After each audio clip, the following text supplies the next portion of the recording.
you really have to be allergic to the word no. Like you have to be allergic to the word no. You do not fold at that resistance. You persevere, and your endurance is really the fire extinguisher to put those fires out. Welcome to Built for Profit podcast, where entrepreneurs share real stories and strategies that actually work. We're here to inspire, challenge, and give you the playbook to profit with purpose. Let's get into it. Let's do it. Welcome to the Built for Profit podcast. And today we're thrilled to introduce someone whose background spans from the spotlight to the microphone, entertainment, all the way to the gym floor. And we have with us Brave Williams. Welcome, Brave, to the Built for Profit podcast. Thank you so much. Thank you. Thank you for Yeah. having me. And your background is so interesting. And it's one of the things that we're really going to talk about. But you went from entertainment, and I'm going to let you say specifically what that looked like. A name dropping alert. To being a trainer and now running Workout Anytime. But one of the things that has been consistent through that time is your passion for people and making an impact and influencing them. So did you have this passion for fitness the entire time, or did your background lead you to it? Yeah, great question. So I've always loved to work out just for the mental clarity, just for how I felt afterwards. It kind of just hit really hard once I put a pause into entertainment. Like you said, my background, I grew up, I always knew that I was born to inspire people, be it the microphone, writing songs, being on stage. I toured with Beyoncé, opening her show with a girl group together called Rich Girl. And again, all of it to me just still represents, inspiring people, even through just the melody of song, the songs that we wrote, even acting, the movies that I have a movie on Netflix, I've been on BET, on Christmas movies, but all of it, I don't want to say that it was all positive messaging, but a lot of the stuff was feel good. And to me, that's always been the core, I guess, similarity of everything that I've done is that I want people to feel good. And that's really how the fitness transpired and catapulted. So there's so many lanes that we could go down from just that short intro, Brave. But first, I think everyone wants to hear, can you tell us a little bit about your time when you were on stage? Making a statement like opening for Beyoncé is quite a bold one. So something that you learned during that time that would be surprising. Honestly, your vision is your responsibility. I remember the very first meeting that I took in Jive Records at the time, and we had just signed the deal. Well, I haven't thought about this in years, but we just signed the deal, and I was convinced that my girl group was that good that we could have toured with Beyoncé. When I actually said those words out loud, every executive in the room laughed at me, being because we never had a record out. We just signed this deal. Nobody knows who Rich Girl is. That was the name of the group. And it just seemed like such a huge ask or a dream to them. They're like, oh, yeah, that's cute. But I knew that we were good enough. And lo and behold, maybe 90 days later, after we released our first video, Beyonce and her father, Matthew Knowles, they were in Europe. They were playing our videos heavy in Europe. They thought we were a European group and tried to seek out who was this girl group. We've never seen them in the States. And then lo and behold, discovered that we were signed here. And then that's how the tour unfolded. So I have so many examples of how when you have a vision, despite if anyone else believes in it, despite if anyone else is cheering you on or rooting for it, it's no one else's responsibility. It's your responsibility to see it through. And for me, that taught me a very valuable lesson because I could have shrunk in that moment and said, oh, well, maybe they're right. Maybe, no one does know us. Maybe no one will. No, I steadfast on that vision. And when it happened, I got so many apologies from people. It felt great. And how did you build that mentality, Brave? Because I'm assuming you were young when this happened. So how did you have... And you're still young, too, just full disclosure. Then you didn't have so much experience and success that you're going off of, because that's easier when you already have a lot of success to have a vision like that and be firm. But if that's not really the case, it can be difficult because you're building it off of what you believe in yourself. Absolutely. I don't want to get, super spiritual, religious, but my backbone is God. And I was raised, my mom did, I always credit her it was time, when I had a vision, I wanted to leave for LA because I'm from Baltimore. I was 18 at the time. My mother, I thought she was going to cry and keep me from going. She gave me my Bible and said, please just don't stop praying. So I've always had a core backbone that if God gave me the vision, because I didn't ask for the vision. The things that I do, the things that you ladies do, you don't ask for those things. They're embedded in you because it's your responsibility to see it through. And I just know that my faith has a huge part of that because if I see it here, I absolutely know I could do it. It's just the journey of how I get from point A That's to very point B. powerful. And it's interesting to me, Brave, how, and keep in mind, I have no entertainment background. I've not opened for anyone.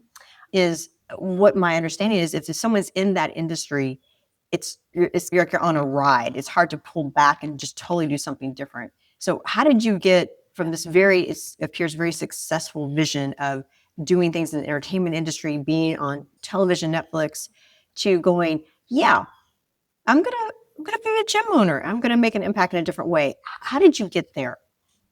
Again, obedience. I didn't know that my journey was going to land with opening gyms. I also own Mhm. laundromats. I didn't know that that was going to be part of my journey. What I did know always is that I always had a heart to help people. And so I didn't know when entertainment, I could tell it was time to pivot because the return on investment wasn't making sense. like, like especially in music, I love the art, but the business, you will have a team of people convincing you that spending $10,000 for a DJ to play your song at 2 a.m. in the club is worth the investment. And you do it because you believe in yourself. But after a while, it's like, hold up, these numbers aren't adding up. Like how much did I just make? So I knew a shift needed to happen. I think the most challenging part was figuring out, and I think we discussed this last week. What would I do for free that no one would pay me for? And that is how fitness really came to be. I knew that I loved helping people. I didn't know how rewarding it would be to train women, but I went back to school, got certified, and I listened to that nudge, right? There was a nudge in me that said, if you're going to do it, start with training. And then I didn't know 3 years later it was going to, manifest itself into owning and developing gyms. And great for you for listening to that because so many people hear it and they're like, oh, I don't really know how that's going to go and don't take action or that fear sets in. Last time we talked, Yeah. you were talking about training over 1,000 women. And this was even before the gym existed. So tell us about that. Yes, I love it. I love it. I love it. There's something about sweat equity. There's something about seeing a woman. I train men too, but they sweat a lot. Like my forte, I can look at a woman's body and know how I'm gonna sculpt it. Like I can do it in my sleep. I love training, and I'm a great trainer because I care. And there's just something about seeing hard work and then numbers don't lie. So taking a woman from when her confidence is at a zero, going to 100 by the month three, it's like the biggest reward. And when I got to about 1,000, I was like, okay, I need to build a home for these clients to go to. And then that's how I kind of started my journey of looking at gyms. But originally, I was going to acquire an already opened and operating gym because I thought that was easiest, right? Like they already have employees, it's already freestanding. I just come in as the owner. But lo and behold, literally 3 days before I went into escrow, I stumbled upon Workout Anytime. And my whole that journey just pivoted to them. And I decided to go the route to build and develop. I had read about this kind of, if you want to say, last minute decision. I didn't know before we spoke that you had been looking at someone else besides Workout Anytime or another avenue besides Workout Anytime. Yeah. So that was a gut check moment, or what was that, Brave? Obviously, you're good at listening to your intuition. We've picked up on that already. That was tough. But that was tough. I felt like I was cheating on my boyfriend. I'll be honest. Like when I say that, because I'd already kind of gotten in bed with this other company, right? I've already got to know their execs and, they were team brave and, you develop this relationship. I even went and flew myself to study under one of their gym owners so I could understand what it took to operate a gym. And then when I landed on Workout Anytime, I just remember being in that meeting and their lawyer was calling like, hey, Miss Williams, we haven't gotten the funds yet, everything. And I was like, oh my gosh, what do I say? What do I say? But literally, I prayed on it. It took me 5 days. I prayed on it, and it was my little sister who said, "Brave." She swears she doesn't remember this. Her exact words to me, she said, "Go big or go home." And she said, "Yes, it's gonna take more work for you to build something, but just do it. It's our it's it this is." And then we kind of went through the pros and cons. That conversation really helped nudge. And I said, you know what? I mean, and that was something I was very, I won't say fearful, but it was a challenge. And then I just put my foot down and said, okay, I'm gonna do this way. It's a lot more money, it's a lot more investment, it's a lot bigger of a commitment because now it's a 23 development deal. But on the flip side, there's room for expansion. Whereas the other business has, they're all over the place, and I don't know how many more can expand. So, I had to weigh the pros and cons, but I just said, okay, God, we're gonna go big or go I home. would say 23 is a big commitment. Most people maybe start with 3, a little area, maybe 1, and then kind of expand. But Right. you just went in, and I love that. Thus, your name, Brave, and the commitment to it. So, what was a moment that you had in the first building, right? Your mothership, the 10,000 square foot one, right? Some of the moments that you're like, whoo, what I got myself into? Oh, this journey for one, and now I got 23 little commitments out there. What did you have one of those moments, and what was it? Of course. Absolutely. Are you kidding me? I mean, even just down, there's so many. I mean, one thing that that journey taught me was that you really have to be allergic to the word no. Like, you have to be allergic to the word no. I remember when I first told them pre-sales, before the gym was open, construction barely just, I don't think construction started. I was in the trailer in a parking lot. And they asked me, how many people are you going to sign up? And I said, 1,000 in confidence. I knew I was going to hit minimally 1,000. And again, it's kind of that same, oh, well, maybe you should try to shoot for like 5 to 700 just to stay in that range because, that's what. And I'm like, no, why? I'm going to sign up 1,000 people. Well, cut to a year later, I'm walking across the stage getting an award because I broke the company's record and signed up 1,800 Right. people. Yay, way Do you to know what I go. mean? Oh, I love it. But it's like, it's just so many examples of no one's vision is your vision is your responsibility, right? You can't let other people, even if they don't mean to be intentionally negative. I'm allergic to all of that. Any sort of resistance, rejection, the word no, I don't hear none of that stuff. And I never Were you have. always So, like that? yes. I'm my birthday's May 6th. My sister likes to say it's because I'm a Taurus the bull. So then she's like, "Oh, this Raver towards the bull coming out." I'm like, "Who knows? It works." But that is, I just love that mindset because a lot of times, especially on the entrepreneurial journey, I know, not talking about mine, but I'm like, I'm going to go off and do this. And they're like, huh? You never owned a business. Yeah, They have fear for you because they care. of But sometimes course. you can't let other people's limiting beliefs of your bubble seep into yours. And Absolutely. I love that you protect that. You guard that gate. Intentionally, I do. I live in a bubble. I do. And I think that's very, very important to surround yourself with people, even if there's just one person in your life that you trust, that know if you came up with the most bizarre idea, they're going to be like, okay, well, how are you going to do it? And Mhm. help you kind of sort it out. I did not pay her for that endorsement. Right. Thank you, Brave.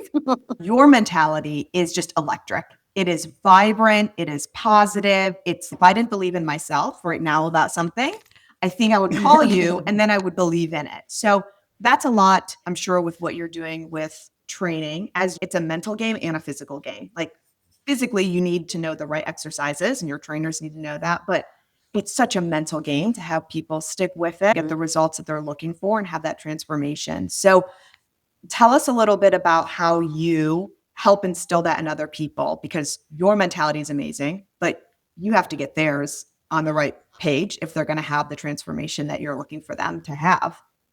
Absolutely. I think it starts with that. I believe that everyone has the ability to become the version of themselves that he sees us as, right? So I know that, but I also know we have very limited thinking. We have a lot of hangups in our brain. We will talk ourselves out of something, 2 seconds later, talk it back in. We'll talk ourselves out of a conversation that we're deserving of, but then our own insecurities. So for me, I look at everyone as you are deserving to be who I know he sees you as. And so I lead with that. So it's almost like I know that I've hit a home run when someone's mind begins to transform just from being in our space. And for me, that is success. Like that is my profit. That is how I win. That just comes across in spades. I appreciate, as someone who, we both work out, and the mind body connection. Because I think a lot of time when I think of gyms or certain, I'm not mentioning other names, not comparing anything, it's the physical part, right? They go in, this is your workout, this is what you need to do, push, grind, do whatever. But it's a mental game too, right? It's I think it's more mental than anything else. It's more sometimes it's more mental than physical because if you've half the time the battle is just getting you into the gym, right? That's the hard part. Showing up for the work. You put your workout clothes on, but okay, you're moving kind of slow. Let's get there. Like let's start doing the plank. Like, but it's like a hump, and everybody goes through it, especially if you've been worked out in a long time. But my thing is it's my job, especially as a trainer, just getting a person over the hump. Because once you're over the hump, it starts to become, it's like building any muscle, right? It's muscle memory. It gets easier, but it's just getting that person to that point to accept that and to stay with it long enough so it becomes Yeah. self-motivating. And it's clear that you've mastered this. How do you bring that same mentality to your trainers? So your team members and you build that culture. How are you doing that? I have a great manager. Her name is Erica. She does these weekly check-ins to make sure that everybody is hitting their goals, right? So it's like we have a very tight-knit, I guess, like strategy in the sense of just open communication and just making sure that each week, if they didn't hit their goal from the week prior or the 2 weeks prior, how can I be of service to get you there? Or maybe, because we all go through like not autopilot moments, but we kind of just can get stuck and kind of just okay, it's not broke, but I'm not, it's like I'm not doing bad. It's okay, it's fine. But it's like, no, no, no. We have a very strong culture that we strive for excellence and we lead with that. Another thing I heard you say, and you can confirm or deny, is when I think of gyms, I think of a business that goes up and down and not high retention. Because you talk about everybody in January has New Year's resolutions. And it seems like from a business standpoint, not only are you serving your clients well, it's serving you, is that you're creating a community where they're changing that mindset and that shift to be right the vision of healthiness and Yeah. fitness and all the things that go with it. And it seems like it's intentional. Absolutely, because you signed up for a reason, right? So you will always have people that come in and say, "Hey, I need to cancel," or "Hey, I need to." And my question to them is, "Okay, no problem, but can I Mhm. ask? I always want to know a person's why. Like, why? What is it? Are you moving? Are you? Is it a financial thing? Did you just lose motivation?" When I'm in there, nobody cancels because I'm serious, because I'm getting down to the Mhm. why. And once you figure out the person's why, and I ask, well, what made you sign up to begin with? Well, I had more time then and my schedule's changed. No problem, but you do realize we're 24 hours, right? Like, come on, girl. Like, stop. Let's get you in here. Let's get you in a class to remind you of why you signed up. And they always do. They're like, you know what? Oh, okay, fine. Come back at see me at 7. I'm waiting for you. And they do. And then they're like, oh my gosh, I needed that so much. That's what warms Yeah. my heart. And Sometimes we need yeah. reminders. And we make those decisions to quit, whether it's gym or business or something else, when we're sitting, right? We're sitting and our mind is going. But when we're in motion and we're taking action, whether it's in a gym or moving forward in business, that's not when we're quitting. And so you're getting them out Absolutely. of that sit funk and into movement, Right. momentum, your why, back in your mind and moving forward. I love that. That's powerful. Exactly. You get it. You get it. That's exactly what it Yeah. is. Things change when there's motion. So I'm Absolutely. curious, Brave, you've talked in each of the different things that you've been doing, whether it was in entertainment or with fitness. I've heard, and we've heard, Mhm. especially in the conversation that we had last week, this drive that you have to make an impact. And we call it profits with purpose when we talk with owners who have this type of vision. There's something beyond just making a profit, and you have that. So, especially since you've got experience in all these different areas, what does success look like for you now? How many people can I touch? How many people can I touch? How many people can I reach? can the businesses reach? Can the laundromats reach? Can these spaces reach to just lighten the load in anyone's life? And that is what brings me joy.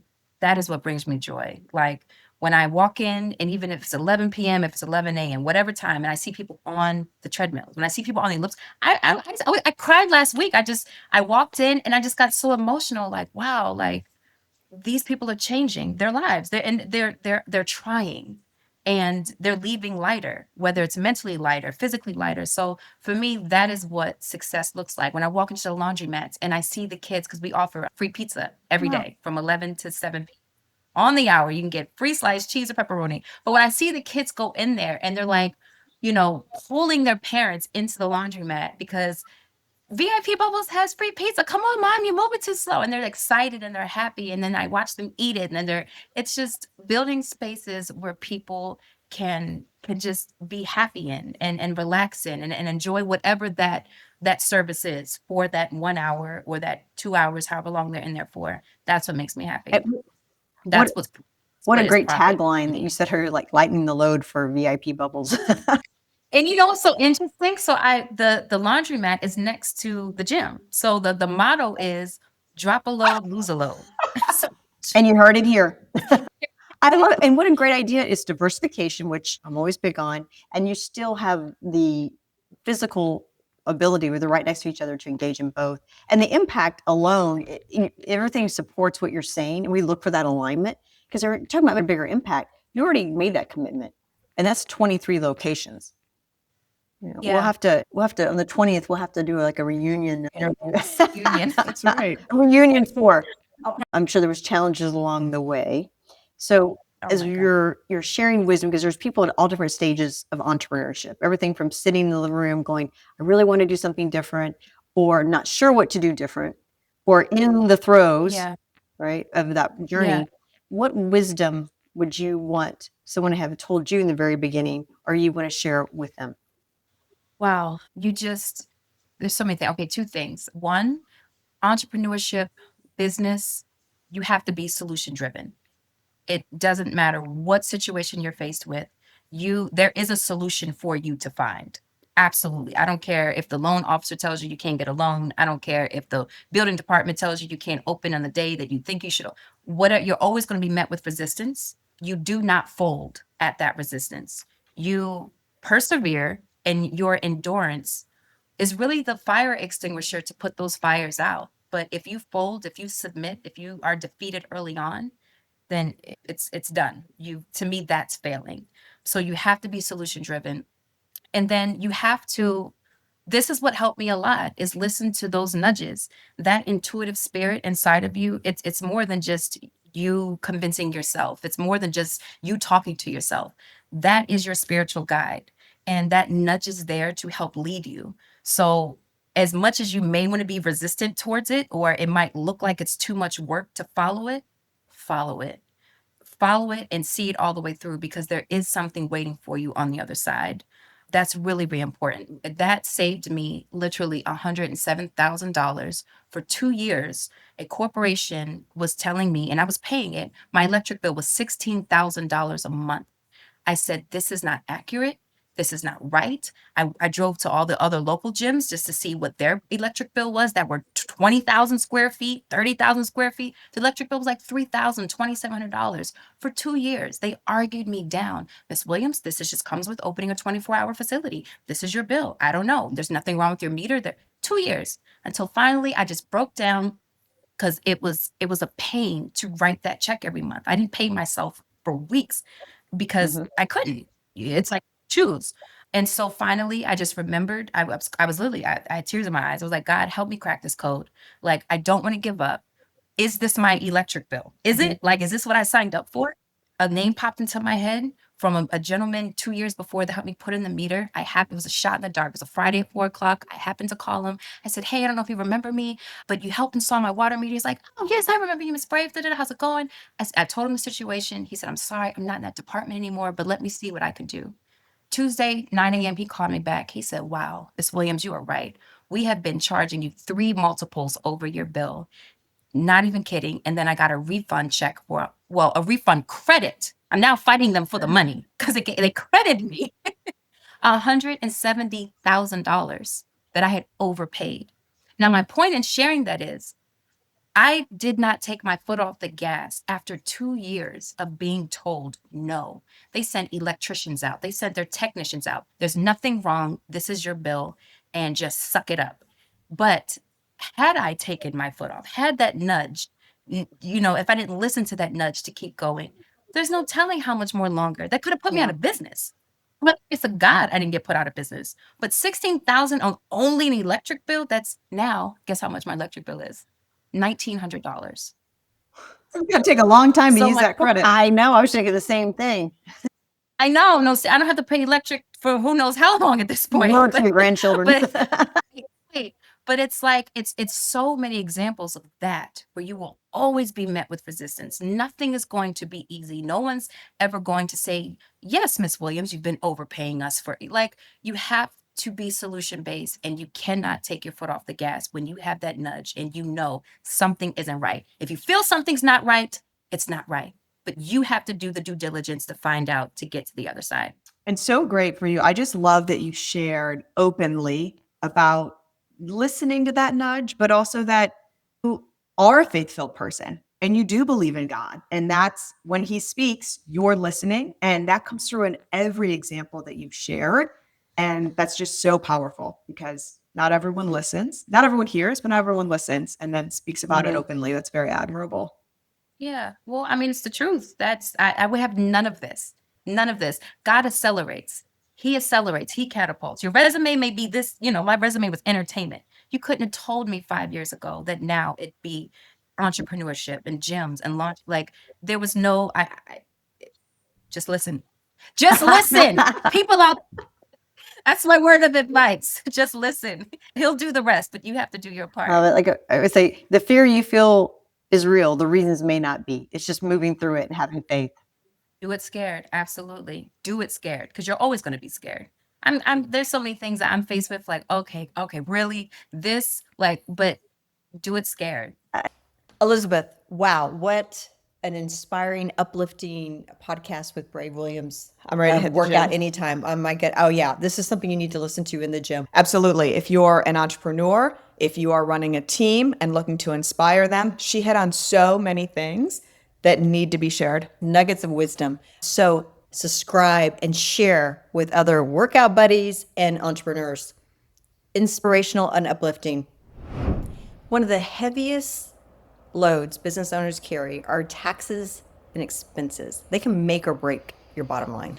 Yes, we see it every day. And that is why we have partnered with Lightening the Load, expert tax strategists and CPAs, and they help you get a deep dive on those numbers, uncover different strategies, and keep more of what you've actually earned. They don't just file returns, they lighten the load for you with confidence. And that way you can grow and scale your business. So check out, it's in the show notes below. We got a 30-minute free consultation for you with Lightening the Load, and you're talking to a CPA. Unbelievable. Click on the link below and take advantage of it. We'll see you in the next episode.